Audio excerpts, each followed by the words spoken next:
Ние бяхме заедно с него към 12 часа и 10 минути. Пихме кафе с още един колега. В градинката на центъра. Чухме след 5-6 минути, че така настана един вой на центъра на Велица. Имаше хора, имаше всичко. И когато отидох аз, го видях на земята.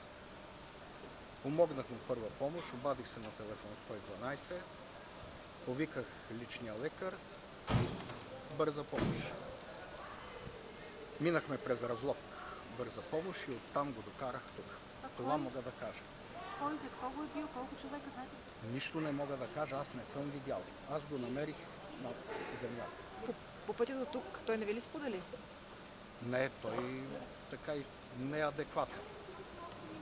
Има ли видимо нещо за раняване в лицето?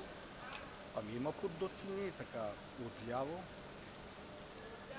Може би е с комоцио, но лекарите ще установят това нещо. До някакъв битов инцидент или смятате, че нещо политически свързано, как? Нищо не мога да кажа. Аз оказах първа помощ и в момента съм с него до тук. Вие имате ли вече информация? Вие ще се явите ли на балотажа в неделя? Какво се случва? Зависи от решението на Общинска избирателна комисия. Те за какво се колебаят?